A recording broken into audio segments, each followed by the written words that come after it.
লোকটা আমার দিকে তাকিয়েছিল কিন্তু কিচ্ছু বলছিল না। তবে আমি শুধু একটা ব্যাপারই বোঝার চেষ্টা করছিলাম, আমার গাড়ির দরজা তো আমি একবারের জন্য খুলিনি, তাহলে এই মানুষ গাড়িতে উঠল কিভাবে?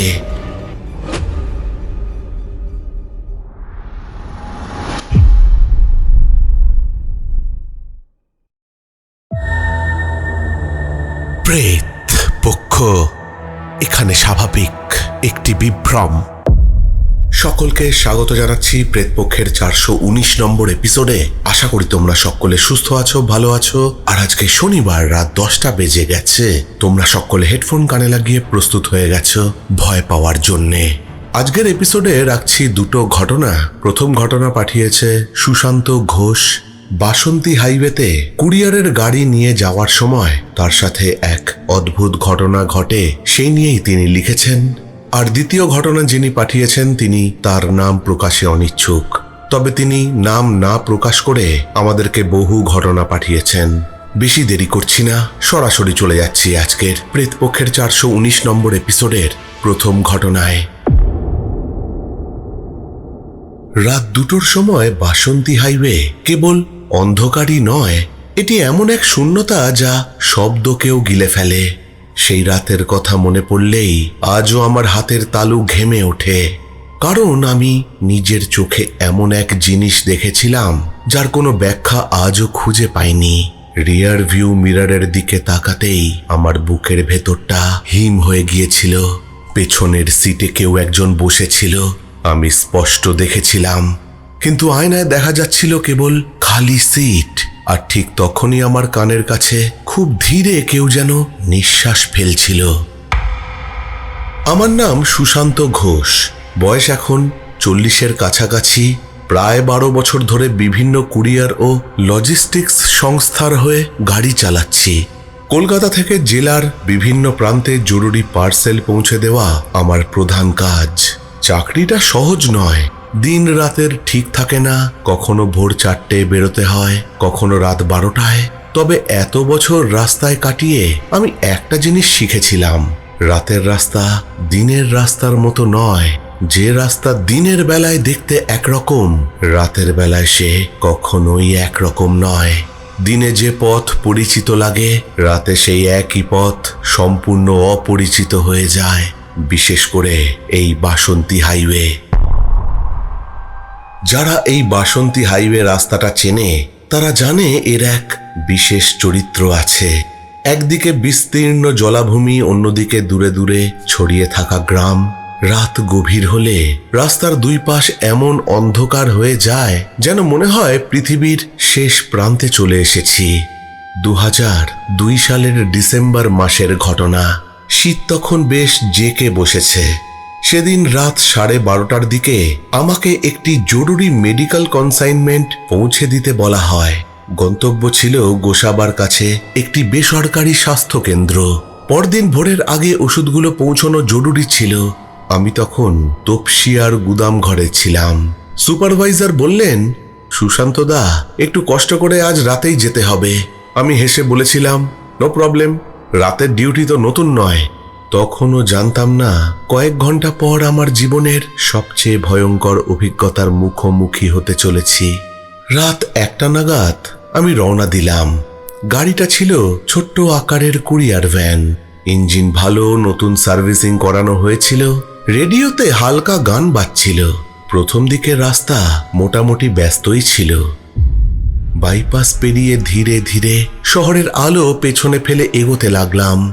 একসময় রাস্তার দুপাশের বাড়িঘর কমে এলো, দোকানের সংখ্যা কমলো, তারপর একসময় সব আলো যেন শেষ হয়ে গেল। শুধু আমার গাড়ির হেডলাইট আর ড্যাশবোর্ডের মৃদু নীল আলো। ঘড়িতে তখন রাত 1:57। আমি বাসন্তী হাইওয়ের সেই অংশে ঢুকে পড়েছি যেটাকে অনেক চালক বাসন্তী স্ট্রেচ বলে। এই অংশটুকু প্রায় 10-12 কিলোমিটার দীর্ঘ।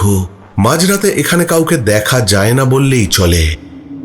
আমি একা গাড়ি চালাচ্ছি, চারিদিকে নিস্তব্ধতা, শুধু ইঞ্জিনের ছন্দময় গুঞ্জন।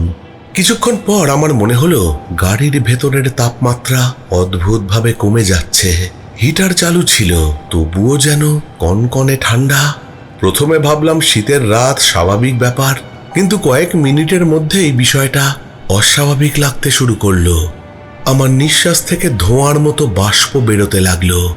এতটা ঠান্ডা হওয়ার কথা নয়।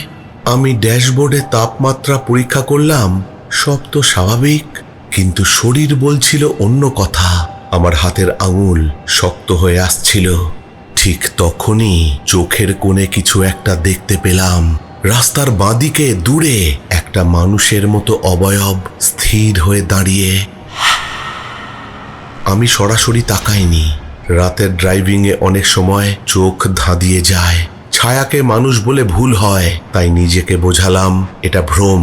কিন্তু কয়েক সেকেন্ড পরে আবার দেখলাম অবয়বটা এখনো দাঁড়িয়ে আছে, নড়ছে না। হেডলাইটের আলো পুরোপুরি পৌঁছচ্ছে না সেখানে, শুধু একটা অস্পষ্ট আকৃতি। আমার গাড়ির গতি তখন প্রায় 60 কিলোমিটার প্রতি ঘন্টা। আমি এগিয়ে যাচ্ছি, অবয়বটাও কাছে আসছে, আরো কাছে, আরো কাছে। তারপর যা ঘটল সেটা আজও আমাকে ভাবিয়ে তোলে। আমি যখন প্রায় অবয়বটির একেবারে কাছে পৌঁছে গেছি, তখন হঠাৎ রাস্তার ওপর কুয়াশার একটা ঘন স্তর নেমে এলো। মাত্র কয়েক সেকেন্ড আমি সামনের দিকে মন দিলাম, তারপর কুয়াশা সরে গেল, রাস্তা ফাঁকা, কেউ কোথাও নেই।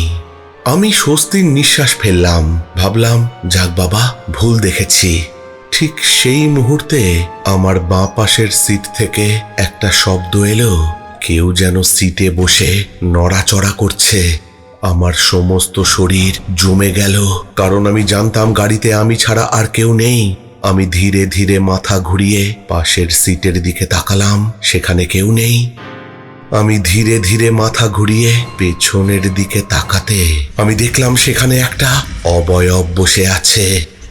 একটা মানুষের অবয়ব, ফ্যাকাশে মুখ, চোখ দুটো অস্বাভাবিক স্থির, চুল ভেজা, গায়ে পুরনো ধূসর রঙের সোয়েটার।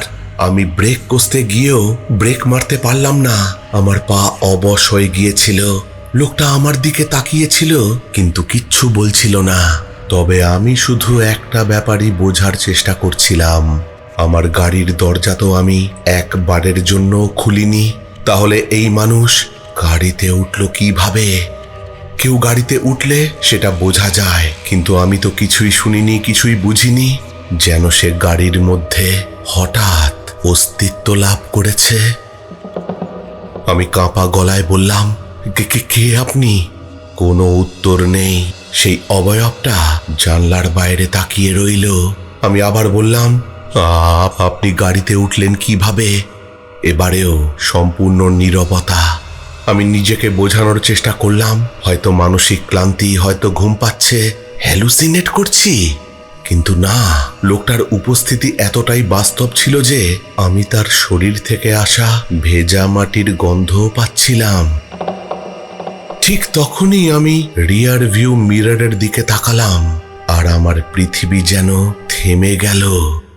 পেছনের সিট দেখা যাচ্ছে, কার্গো বক্স দেখা যাচ্ছে, জানলা দেখা যাচ্ছে, কিন্তু যে সিটে সেই অবয়বটি বসেছিল সেটা পুরো খালি।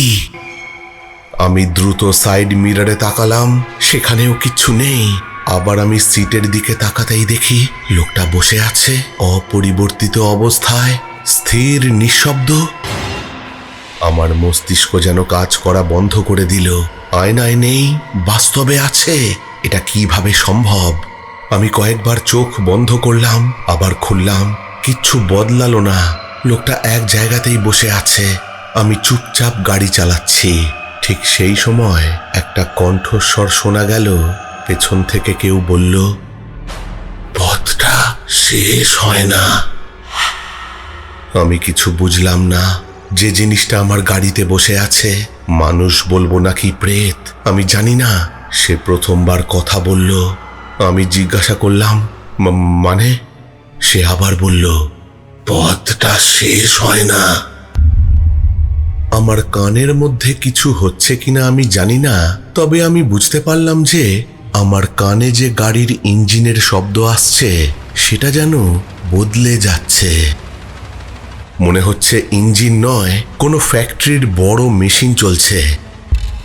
আমার স্পষ্ট মনে আছে আমি অ্যাক্সেলারেটরে পা চেপেছিলাম, কিন্তু গাড়ির গতি বাড়ল না। স্পিডোমিটার সেই 60-এই আটকে রইল। আমার মনে হলো রাস্তা একই জায়গায় ঘুরে ঘুরে আসছে, একই বাঁক, একই বিদ্যুতের খুঁটি, একটা ভাঙা সাইনবোর্ড। আমি সেগুলো যেন বারবার দেখছি। অসম্ভব কিন্তু সত্যি, যেন আমি এগোচ্ছি না, একটা অন্তহীন বৃত্তে ঘুরছি। ঘড়ির দিকে তাকালাম, 2:14। কয়েক মিনিট পর আবার তাকালাম, তখনও 2:14। মানে কি ঘড়িটার ব্যাটারি শেষ? আমার বুক ধড়ফড় করতে লাগলো। মোবাইল বের করলাম, নেটওয়ার্ক নেই। স্ক্রিনে সময় 2:14। মনে হচ্ছিল সময় থেমে গেছে। আমি পেছন দিকে ভয় ভয় তাকাতে দেখলাম যে লোকটা আমার দিকে তাকিয়ে আছে। আমি এতক্ষণে তার মুখটা একটু বুঝতে পারছি। তার চোখে কোনো রাগ ছিল না, কোনো ভয়ও না, শুধু এক গভীর ক্লান্তি, যেন বহু বছর ধরে কোথাও পৌঁছতে চাইছে কিন্তু পৌঁছতে পারছে না। গাড়ির কেবিন ছোট হতে শুরু করলো, কমপক্ষে আমার তো তাই মনে হচ্ছিল। ছাদ যেন মাথার ওপর নেমে আসছে, জানলাগুলো সংকুচিত হচ্ছে, কিন্তু আদপেও তা নয়। আমার নিঃশ্বাস বন্ধ হয়ে আসছে। আমি দরজা খুলতে গেলাম, ভাবলাম চলন্ত গাড়ি থেকে ঝাঁপিয়ে নামবো, কিন্তু লক খুলছিল না। হঠাৎ সেই লোকটা বলল, ওরা আমাকে খুঁজছে। আমি তাকে বললাম, কারা? সে উত্তর দিল না। এরপর ঘটে সবচেয়ে অস্বস্তিকর ঘটনাটি। লোকটির হাত সিটের ওপর রাখা ছিল। আমি হঠাৎ খেয়াল করলাম সিটের কাপড়ের ওপর ওটা কি, জল নাকি? আমি হঠাৎ দেখলাম যেখানে সেই অবয়বটা হাত রেখেছিল সেই জায়গাটা জলে ভর্তি, কিন্তু সেই জল আস্তে আস্তে বরফে পরিণত হচ্ছে। এ কি ঘটছে আমার চোখের সামনে? আমি সহ্য করতে পারছিলাম না। হঠাৎ বহু কষ্টে আমি ব্রেক কষলাম, আর গাড়িটা রাস্তার মাঝখানে সামান্য স্কিড করে থেমে গেল। ইঞ্জিন বন্ধ, সব আলো নিভে গেছে, চারিদিকে সম্পূর্ণ অন্ধকার। এত ঘন অন্ধকার আমি জীবনে দেখিনি, নিজের হাতও দেখা যাচ্ছিল না। তারপর প্রথমবার আমি লোকটির মুখ স্পষ্ট দেখলাম, এক ঝলক। ড্যাশবোর্ডের শেষ আলোটা নিভে যাওয়ার আগে আমি দেখতে পেলাম সেই মানুষটির চোখ দুটো ভেজা, গলার পাশে লেগে আছে শুকনো কাদা, আর কপালের ডান দিকে গভীর আঘাতের চিহ্ন, যেন কোনো দুর্ঘটনায় এই চিহ্নর সৃষ্টি হয়েছে।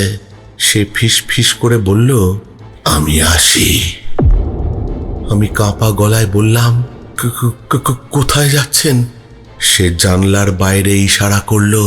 আমি তাকালাম, রাস্তার ধারে একটা অন্ধকার জলাভূমি, আর কিচ্ছু নয়। আমি আবার তার দিকে তাকাতে গিয়েছিলাম, কিন্তু তখন সে আর নেই, পুরো সিট খালি। আমি একা, শুধু সিটের ওপর বরফের মতো সাদা আস্তরণ আর ভেজা কাদার গন্ধ। গাড়িটা কোনো রকমে সাইড করে ঘুমিয়ে পড়েছিলাম মনে হয়। দুটো মেসেজ আসাতে আমার ঘুমটা ভাঙে। ঘড়িতে সময় 5:38। ভোরের আলো তখনও ফোটেনি। আমি স্তব্ধ হয়ে গেলাম, কারণ আমার মনে হয়েছিল মাত্র কয়েক মিনিট আগে যে ঘটনাটা আমার সাথে ঘটেছে সেটা কি, কিন্তু সেই ঘটনা তো ঘটেছে প্রায় 3-3.5 ঘন্টা আগে, কিন্তু আমার মনে হচ্ছে কিছুক্ষণ আগেই ঘটে গেছে ঘটনাটা। সকালে কোনো রকমে গন্তব্যে পৌঁছলাম। কাজ সেরে ফেরার পথে স্থানীয় এক চায়ের দোকানে থামলাম। ঘটনাটা কাউকে বলার ইচ্ছে ছিল না, তবু পরিচিত সেই চা দোকানের বৃদ্ধ মালিককে আমি অজান্তেই ঘটনাটা বলে ফেললাম। তিনি অনেকক্ষণ চুপ করে রইলেন, তারপর বললেন, কোন বাঁকের পরের জলাভূমির কথা আপনি বলছেন তা আমি বুঝতে পেরেছি। তারপর তিনি বললেন, প্রায় 7 বছর আগে সেখানে এক মোটরসাইকেল দুর্ঘটনা হয়েছিল। এক যুবক গভীর রাতে রাস্তা থেকে ছিটকে জলাভূমিতে পড়ে যায়। কয়েকদিন পরে তার দেহ উদ্ধার হয়। লোকজন বলতো মাঝরাতে কখনো কখনো একজন ভেজা পোশাক পরা মানুষকে রাস্তার ধারে দাঁড়িয়ে থাকতে দেখা যায়। কেউ কাছে গেলে আর তাকে দেখতে পাওয়া যায় না। আমি কিছু বলিনি, কারণ এসব কাকতালীয় হতে পারে। নিজেকে সেটাই বোঝাতে চেয়েছিলাম। কিন্তু গাড়িতে ফিরে এসে যখন দরজা খুললাম, তখন আমার শরীর আবার ঠান্ডা হয়ে গেল। প্যাসেঞ্জার সিটের ওপর তখনও কাদার দাগ লেগে আছে, আর ভেজা ভাব আর কাদার গন্ধ। সেই গন্ধ আমি আজ 4 বছর কেটে গেছে, আজও ভুলিনি। আমি এখনো কুরিয়ার ভ্যান চালাই, রাতে বেরোই, কিন্তু বাসন্তী হাইওয়ের ওই অংশে কখনো কোনো অচেনা মানুষকে দেখে গাড়ি থামাই না, কখনো না।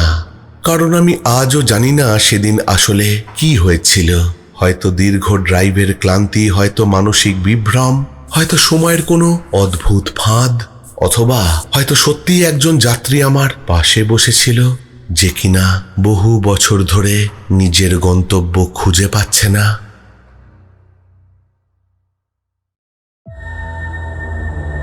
প্রেত পক্ষ এখানে স্বাভাবিক একটি বিভ্রম। অদ্ভুত একটা ঘটনা শুনলাম আমরা। সুশান্ত ঘোষ আমাদেরকে পাঠিয়েছে। আমার কিন্তু ঘটনাটা বেশ ভালো লেগেছে। দুর্দান্ত একটা ঘটনা। বাসন্তী হাইওয়ে নিয়ে কিন্তু এরকম ভৌতিক ঘটনা বহু শুনেছি। বাসন্তী হাইওয়ে নিয়ে বা তোমাদের কাছে যদি এরকমই ঘটনা থাকে, তাহলে তোমরা পাঠিয়ে দিতে পারো আমাদের প্রেতপক্ষের অফিসিয়াল ইমেল আইডিতে pretpokho@gmail.com এ। ঘটনা পাঠাতে পারো আমাদের প্রেতপক্ষের ফেসবুক পেজ ইনবক্সে। আর সব থেকে সহজ উপায় হচ্ছে হোয়াটসঅ্যাপ করা। হোয়াটসঅ্যাপ নাম্বার হচ্ছে 9432129921। এখানে তোমরা ঘটনা টেক্সট বা ভয়েস করে পাঠিয়ে দিতে পারো। আজকের দ্বিতীয় ঘটনা যিনি পাঠিয়েছেন তিনি তার নাম প্রকাশে অনিচ্ছুক। চট্টগ্রাম, বাংলাদেশ থেকে তিনি ঘটনা পাঠিয়েছেন। সরাসরি চলে যাচ্ছি আজকের প্রেতপক্ষের 419 নম্বর এপিসোডের দ্বিতীয় ঘটনায়। রাজদা, কেমন আছো? আশা করি ভালো আছো। এর আগেও তোমার সঙ্গে অনেক ঘটনা শেয়ার করেছি। আজ অনেকদিন পর আবার একটা ঘটনা লিখে পাঠাচ্ছি। ভালো লাগলে অবশ্যই শেয়ার করবে। এই ঘটনাটি খাগড়াছড়ির একটি বহু প্রচলিত লোক কাহিনী, যা আজও স্থানীয় মানুষের মুখে মুখে শোনা যায়। প্রতিবারের মতো এবারেও পরিচয় প্রকাশে অনিচ্ছুক থাকলাম। আমি লিখছি চট্টগ্রাম, বাংলাদেশ থেকে। তাহলে শুরু করা যাক ঘটনাটা। খাগড়াছড়ির গভীর পাহাড়ের মধ্যে একটা রহস্যময় জায়গা রয়েছে, যাকে স্থানীয় লোকজন ছায়া পাহাড় নামে চেনে। জায়গাটি এতটাই ঘন জঙ্গলে ঘেরা যে দিনের বেলাতেও সূর্যের আলো ঠিক মতো মাটিতে পৌঁছতে পারে না। এই নামের পেছনে রয়েছে বহু বছরের পুরনো একটা ভয়ঙ্কর রহস্য। অনেক বছর আগে পাহাড়ের গায়ে একটা কাঠের বাংলো ছিল। বাংলোটি নির্মাণ করেছিলেন এক ধনী ব্যবসায়ী। শহরের কোলাহল থেকে দূরে নিরিবিলি সময় কাটানোর জন্য তিনি সেখানে যেতেন। কিন্তু এক বর্ষার রাতে তিনি হঠাৎ নিখোঁজ হয়ে যান। পরদিন কর্মচারীরা বাংলোর দরজা খোলা অবস্থায় দেখতে পেলেও ভেতরে তার কোনো খোঁজ পায়নি। এরপর থেকেই শুরু হয় নানান অদ্ভুত ঘটনা। রাত হলেই পরিত্যক্ত বাংলোর ভেতরে আলো জ্বলতে দেখা যেত। কখনো দরজা খোলার শব্দ, কখনো আবার কারোর হাঁটার আওয়াজ শোনা যেত। অথচ সেখানে কোনো মানুষ বাস করত না। তাহলে সেটা কিভাবে সম্ভব? সময়ের সঙ্গে সঙ্গে বাংলোটি সম্পূর্ণ পরিত্যক্ত হয়ে পড়ে। চারপাশে ঝোপঝাড়, গাছপালা, লতা, গুল্ম আর শ্যাওলা জন্মে পুরো বাড়িটিকে প্রায় ঢেকে ফেলে। একদিন ঢাকা শহরের 4 বন্ধু রিয়াদ, শুভ, অর্ণব ও সোহান খাগড়াছড়ি ঘুরতে আসে। স্থানীয়দের মুখে ছায়া পাহাড়ের গল্প শুনে তারা ঠিক করে রাতে সেখানে গিয়ে বিষয়টি নিজের চোখে দেখবে। গ্রামের এক বৃদ্ধ তাদের সাবধান করে বলেছিলেন, যেতে পারো, কিন্তু রাত 12টার পর যদি কারো ডাক শুনতে পাও তাহলে কোনোভাবেই পেছনে তাকাবে না। 4 বন্ধু কথাটা হেসে উড়িয়ে দেয়। সেদিন রাত 11:30টার দিকে তারা টর্চ লাইট ও ক্যামেরা নিয়ে পাহাড়ের পথে রওনা দেয়। আকাশে চাঁদ ছিল না। অমাবস্যা ছিল কিনা জানি না, তবে চারিদিকে শুধু ঝিঝি পোকার ডাক আর বাতাসের শব্দ। বাংলোর সামনে পৌঁছে তারা দেখল জায়গাটি সত্যি ভয় ধরিয়ে দেওয়ার মতো। জানালাগুলো ভাঙা, কাঠের দেওয়ালে শ্যাওলা জমে গেছে, আর চারপাশে এক অদ্ভুত নিস্তব্ধতা। ভেতরে ঢুকতেই সবার শরীরে অস্বাভাবিক ঠান্ডা অনুভূত হলো। অর্ণব পটাপট ছবি তুলতে লাগলো। হঠাৎ উপরতলা থেকে জোরে কিছু পড়ে যাওয়ার মতো শব্দ ভেসে এলো। সোহান বলল, কি হলো রে? বাংলোর মধ্যে কোনো বন্যপ্রাণী আশ্রয় নিল না তো? তারা সাহস করে সিঁড়ি বেয়ে উপরতলায় উঠল, কিন্তু সেখানে গিয়ে কাউকে দেখতে পেল না। ঠিক তখনই অর্ণবের ক্যামেরা হঠাৎ নিজে থেকেই বন্ধ হয়ে গেল। কয়েক সেকেন্ড পর আবার চালু হলো। ক্যামেরার স্ক্রিনে তোলা ছবিগুলো দেখতে গিয়ে সবাই হতবাক। প্রতিটি ছবির এক কোণে একটা অদ্ভুত ছায়া দেখা যাচ্ছে, কিন্তু ছবি তোলার সময় সেখানে কেউ ছিল না। ভয় পেলেও তারা একসাথে থাকলো। রাত ঠিক 12টা বাজতেই বাংলোর ভেতরে এক অদ্ভুত নীরবতা নেমে আসে, যেন চারপাশের সব শব্দ মুহূর্তের জন্যে থেমে গেছে। এরপর একটা ক্ষীণ কণ্ঠস্বর সকলে শুনতে পায়, এদিকে এসো, এদিকে এসো, এদিকে এসো। শব্দটা আসছে বাংলোর পেছনের দিক থেকে। সাহস সঞ্চয় করে তারা সেদিকে এগিয়ে গেল। বাংলোর পেছনে একটা পুরনো ভাঙা কুয়ো। কুয়োর কাছে পৌঁছতেই চারপাশের বাতাস যেন হঠাৎ প্রচন্ড ঠান্ডা অনুভূত হতে লাগলো। শুভ টর্চের আলো কুয়োর ভেতরে ফেলতেই মনে হলো কুয়োতে কেউ যেন একজন রয়েছে। সে আতঙ্কে চিৎকার করে পিছিয়ে এলো। ঠিক তখনই কুয়োর ভেতর থেকে দীর্ঘশ্বাসের মতো একটা শব্দ ভেসে আসে। এই ঘটনার পর তারা এক মুহূর্ত সেখানে দাঁড়িয়ে থাকার সাহস পেল না। চারজন দ্রুত দৌড়াতে শুরু করলো, কিন্তু কিছু দূর যাওয়ার পরে তাদের মনে হলো পথ যেন শেষই হচ্ছে না। তারা প্রতিবারই ঘুরে ফিরে সেই পরিত্যক্ত বাংলোর সামনে এসেই দাঁড়াচ্ছে। রিয়াদের হাত পা কাঁপতে শুরু করেছে। ঠিক তখনই দূরে একটা ক্ষীণ আলো দেখা গেল। তারা আলোটার দিকে এগিয়ে যেতে দেখতে পেল একজন বৃদ্ধ হাতে আলো নিয়ে দাঁড়িয়ে আছেন। বৃদ্ধ শান্ত গলায় বললেন, তোমরা এখানে কেন এসেছো? রিয়াদ সব ঘটনা খুলে বলল। বৃদ্ধ কিছুক্ষণ নীরব থেকে বললেন, এই পাহাড় মানুষের জন্যে নয়, আর রাতে তো আরোই নয়। আমার সঙ্গে চলো। চার বন্ধু বৃদ্ধের পেছনে হাঁটতে শুরু করলো। কিছু দূর যাওয়ার পর তারা দেখতে পেল তারা গ্রামের কাছাকাছি চলে এসেছে। তারা চারজন একে অপরের সাথে কথা বলছিল, কিন্তু হঠাৎ তারা সেই বৃদ্ধটিকে আর কোথাও দেখতে পেল না। একেবারে কর্পূরের মতো গায়েব। পরদিন সকালে গ্রামের মানুষদের কাছে বৃদ্ধের চেহারার বর্ণনা দিলে সবাই অবাক হয়ে যায়, কারণ চার বন্ধু যে বৃদ্ধের কথা বলছিল তিনি ছিলেন সেই নিখোঁজ ব্যবসায়ীর পুরনো পাহারাদার, আর তিনি বহু বছর আগেই মারা গিয়েছিলেন। সেদিনের পর রিয়াদ, শুভ, অর্ণব আর সোহান আর কখনো ছায়া পাহাড়ে যায়নি। তবে আজও খাগড়াছড়ির অনেক মানুষ দাবি করেন গভীর রাতে পাহাড়ের নির্জন পথে কেউ পথ হারিয়ে ফেললে একজন বৃদ্ধ হাতে লণ্ঠন নিয়ে তার সামনে এসে দাঁড়ান এবং নিরাপদ পথে তাকে গ্রামে পৌঁছে দেন। কেউ মনে করেন তিনি একজন রক্ষাকারী আত্মা, কেউ বলেন তিনি সেই পুরনো পাহারাদার যিনি মৃত্যুর পরেও পাহারা দিয়ে চলেছেন। আসল সত্যি কি তা আজও কেউ জানে না। শুধু খাগড়াছড়ির পাহাড়ি নীরবতা এখনো সেই রহস্যকে নিজের বুকে লুকিয়ে রেখেছে।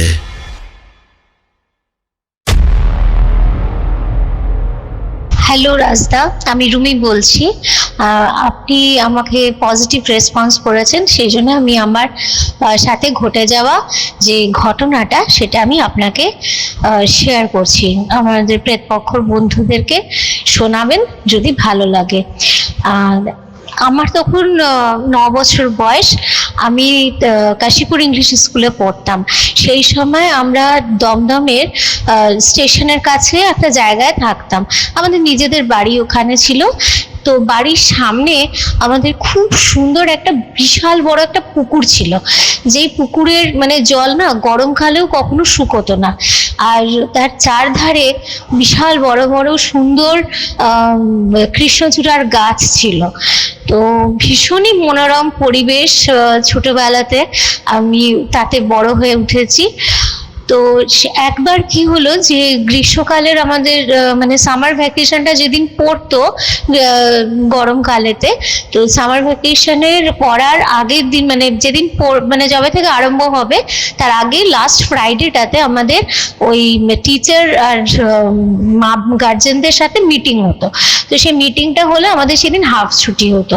তো আমরা তখন মর্নিং সেকশনে পড়ি, আমাদের হাফ ছুটি হয়ে যায় 9টার সময়। কিন্তু সেদিন মানে আমরা লাস্ট যেহেতু স্কুল হচ্ছে, তারপরে 1 মাস আর আমরা বন্ধু বান্ধবদের সাথে দেখা করতে পারবো না, সেই জন্য আমরা মাদেরকে রিকোয়েস্ট করে ভেতরে প্রচুর খেলাধুলা করি। আমাদের স্কুলের ভেতরে গ্রাউন্ডে অনেক আমাদের গ্রাউন্ড ছিল ওখানে 3-4টে, সেই গ্রাউন্ডের ভেতরে আমরা খেলাধুলা করি, করে তারপরে অনেকটা বেলা করে আমরা বাড়ি আসি। এবারে আমার একটা ছোট থেকে খুব মানে ইচ্ছা থাকতো যে আমি পুকুরেই সবসময় আমি চান করতাম, ছোট থেকে আমি পুকুরে চান করতাম, মানে সাঁতার কাটতাম পুকুরেই। আমি 3 বছর বয়স থেকে সাঁতার শিখেছিলাম, তো আমি পুকুরে সাঁতার কাটতে খুব ভালোবাসতাম। কিন্তু যখন স্কুল থাকতো, স্কুলের সময়টাতে পুকুরে যেতে পারতাম না। তো সেদিন আমি মাকে খুব বায়না করলাম যে মা আমি একটু পুকুরে আজকে সাঁতার কাটতে যাব। যদিও সকালবেলা স্নান করে স্কুলে গেছি, তাও আমি মাকে খুব বায়না করলাম যে আমি পুকুরে যাব। তো আমার বাবা দুপুরবেলাতে খেতে আসতেন লাঞ্চ টাইমে অফিস থেকে। তো বাবা আসলো, আসার পরে বাবা বললো ঠিক আছে খেয়ে নাও, খাওয়ার পরে 1 ঘন্টা পরে পুকুরে যাও। তখন মা বললো ঠিক আছে। তারপরে 1 ঘন্টা মানে বাবা 1টার সময় খেতে আসতেন, তো খাবার দাবার পরে আমি প্রায় ওই 2:30 পৌনে 3টে সেই সময় মাকে বললাম মা এবার আমি যাই একটু সাঁতার কেটে আসি। তো মা বললো ঠিক আছে যাবে, ঠিক আছে যাও, দেখো পুকুর তো এখন পুরো ফাঁকা, কেউ নেই পুকুরে, তুমি তাহলে এপার ওপার করতে যেও না, আর মাছ পুকুর অব্দি যেও না, ঘাটের কাছেই সাঁতার কেটো। তাই বললাম ঠিক আছে। তো এই বলে আমি গেলাম পুকুরে গেলাম। তো আমার মানে একটা বারমুন্ডা আর গেঞ্জি পরা ছিল, আমি পুকুরে গেছি চান করতে। তো গিয়ে না আমি মানে ওই পুকুরে যে ঘাটটা আমাদের খুব সুন্দর ছিল, বিশাল বড় ঘাট বাঁধানো, সেখানে বেশ আমি নাচতে নাচতে যাচ্ছি। তো নামলাম সিঁড়ি দিয়ে, নামলাম সিঁড়িটাতে। এবারে সিঁড়িতে মানে যেখানে জলটা আসছে ওখানে আমি পা ডুবিয়ে কিছুক্ষণ আগে বসতাম, এটা আমার ছোট থেকে অভ্যেস। তবে ওখানে বসলে না প্রচুর মাছ এসে পায়ের মধ্যে ঠুকরাতো। কিন্তু সেদিন একটা খুব নোটিসেবল জিনিস ছিল যে আমি যখন ওখানে মানে বসেছি পা ডুবিয়ে, কোনো মাছ কিন্তু এসে ঠুকরায়নি আমার পাটা। তো আমার একটু কেমন যেন লাগলো। তারপরে ভাবলাম হতে পারে যে হয়তো মাছেরা ঘুমোচ্ছে, মানে আমি তো তখন 9 বছরের, আমার ওরকমই একটা চিন্তাধারা আসলো। তো যাই হোক আমি তারপরে সাঁতার কাটতে শুরু করলাম। তো একটু সাঁতার কাটার পরেই না আমার মনে হলো যে আমার পায়ে কিছু একটা জড়িয়ে গেছে, ডান বা পাটাতে কিছু একটা জড়িয়েছে। এবারে অনেক সময় হতো যে মানে পুকুরে বুঝতেই তো পারছেন, পুকুরে একটু মানে থাকে আর কি লতা যেটাকে আমরা বলি, তো ওটা অনেক সময় জল ঢোড়া, ওগুলো কামড়া টামড়ায় না, বিষ নেই ওতে। তো অনেক সময় এমনি মানে ঝাড়া মারলে পাটা চলে যেত, ছেড়ে চলে যেত। তো আমি এরকম ঝাড়া মেরেছি, কিন্তু ওটা না যাচ্ছে না, তো যাচ্ছে না, বরঞ্চ আরো চেপে বসছে। তো কি ব্যাপারটা হলো, আমাদের পুকুরের জল কখনো এত শুকোয় না যে নিচের থেকে কোনো নিচের যে মানে গাছ থাকে সেই সব শ্যাওলা গাছ সেটা উঠে এসে পায়ে জড়াবে, এরকম তো হওয়ার কথা না। তো আমি তখন কি করি, আমি মানে উপর হয়ে সাঁতার কাটছিলাম, আমি এবারে চিত হয়ে যাই আর জলের নিচে আমি মাথাটাকে ঢোকাই দেখার জন্য যে আমার পায়েতে কি ধরেছে। আর যেই না আমি সেটা করি, আমি যেটা দেখতে পাই সেটা ভেবে আমার আজও আমার গায়ে মানে ইনফ্যাক্ট আমি এখন আপনাকে যে বলছি আমার এখনো গায়ে কাঁটা দিচ্ছে। আমি দুটো চোখ দেখতে পাই, মানে দুটো চোখ এবং একটা মুখ, যেটা মানে কতটা ভয়ঙ্কর আমি সেটা আমি এক্সপ্লেন করতে পারবো না। পুরো মনে হচ্ছে একটা শ্যাওলার, একটা বড় সড়ো একটা শ্যাওলার গাছে যদি চোখ মুখ লাগানো থাকে যেরকম দেখতে লাগবে অনেকটা সেরকম। অনেকটা আমার মানে ওটাকে দেখে আমার মানে হঠাৎ করেই ওই মাথায় সাপটা জড়ানো যে জিনিসটা, মানে আমার না ওই কথাটা মনে পড়ে গেল। তো আমার না প্রচন্ড জোর আমি ভয় পেলাম, আর দেখলাম যে ওটা আমার পা ধরেছে, ওটার হাত দিয়ে আমার পাটাকে ধরেছে। ইনফ্যাক্ট আমি তখন এত জোর ভয় পেয়েছিলাম যে আমি আমার রিফ্লেক্স অ্যাকশনে আমি ডান পা দিয়ে ওর মুখে একটা প্রচন্ড জোরে লাথি মারি, এবং আমি ফিলও করি যে আমি লাথিটা মেরেছি। এবারে যতটা জোর হতে পারে একটা 9 বছরের বাচ্চার এবং জলের ভেতরে, আমার মনে হয় যে লাথিটা সেরকম জোরে ছিল না, কিন্তু ওটা সাডেন অ্যাটাক ছিল বলে ও ভাবতে পারেনি, আমার মনে হয় ওই জিনিসটাও এক্সপেক্ট করেনি যে ও লাথিটা এরকম খাবে মুখে। তাই জন্যে ও আমাকে সঙ্গে সঙ্গে মানে ওর হাতটা ছেড়ে যায়, আর আমি একেবারে মানে দৌড়ে আমি সিঁড়ি দিয়ে উঠে পড়ি ওপরে। ওঠার পরে ঘাটলায় আমি যখন উঠি তখন আমি নিজের পায়ের দিকে তাকিয়ে দেখি যে আমার বা পাতে মার্ক পড়ে গেছে, মানে আঙুলের মার্ক রয়েছে। তো আমি মানে এতটাই ভয় পেয়েছি যে আমি কাঁপতে শুরু করে দিয়েছি। তখন আমি ঘাটলাতে আমাদের বেঞ্চের মতন করা ছিল, আমি তাতে চুপ করে বসে পড়েছি। বসে আমি তখনও নিজেকে কন্ট্রোল করার চেষ্টা করছি। তারপরে কিছুক্ষণ পরে আমি ভাবছি যে তারপরে আমার মাথায় থটটা আসছে যে আমি বাড়ি যাব কি করে, মানে আমি যদি বাড়ি যাই আমার মা আমার জামা কাপড় ছাড়াবে, আমার গাটা মোছাবে, তখন যদি মা দেখে যে পায়ে ওরকম দাগ, তো মা অবভিয়াসলি জিজ্ঞেস করবে যে এটা কি করে হলো, এবং তখন আমাকে সত্যি কথা মাকে বলতে হবে। আর যদি আমি মাকে সত্যি কথা বলি তাহলে আমার মা আমাকে আমার পুকুরে যাওয়াটা মানে পুরোপুরি ব্যান্ড করে দেবে, আর মরণকাল অব্দি ব্যান্ড করে দেবে।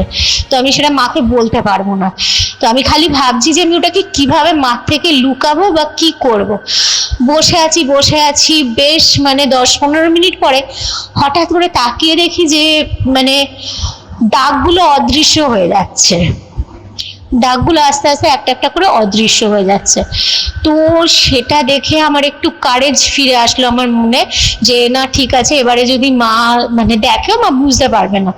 কিন্তু তারপরে আরেকটা সমস্যা হয়ে গেল, কারণ মে মাসের মানে কড়া রোদ, প্রচন্ড রোদ, তাতে আমি বসে আছি, আমার পুরো জামা কাপড় শুকিয়ে গেছে, চুল টুল সব শুকিয়ে গেছে ততক্ষণে।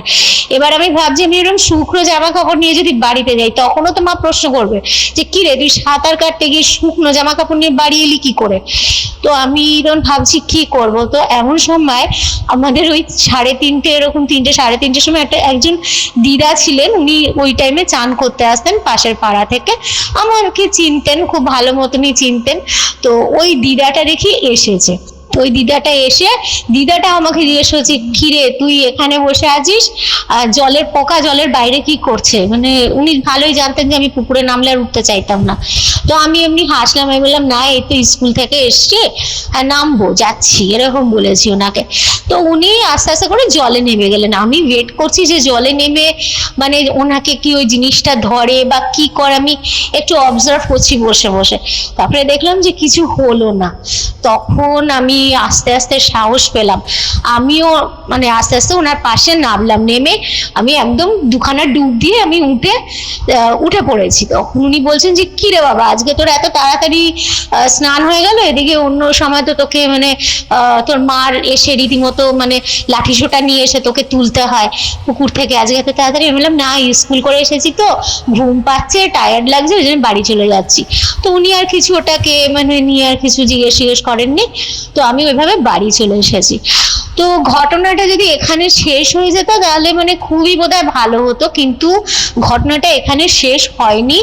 এবং ওই জিনিসটা একটা মানে 18 বছর হবে আর 2 দিন পরে এরকম একজন সাঁতারু ছেলের প্রাণ নিয়ে তবে ঘটনাটা শেষ হয়েছিল। তো যদি প্রেতপক্ষের বন্ধুদের আমার এই যে ঘটনাটা এখন আপনাকে বললাম এটা যদি পছন্দ হয়, ভালো লাগে আপনার এবং আপনাদের মানে প্রেতপক্ষ সবার, তাহলে আমি ওই বাকি অংশটাও আপনাকে বলবো। Thank you so much. Bye Rajda.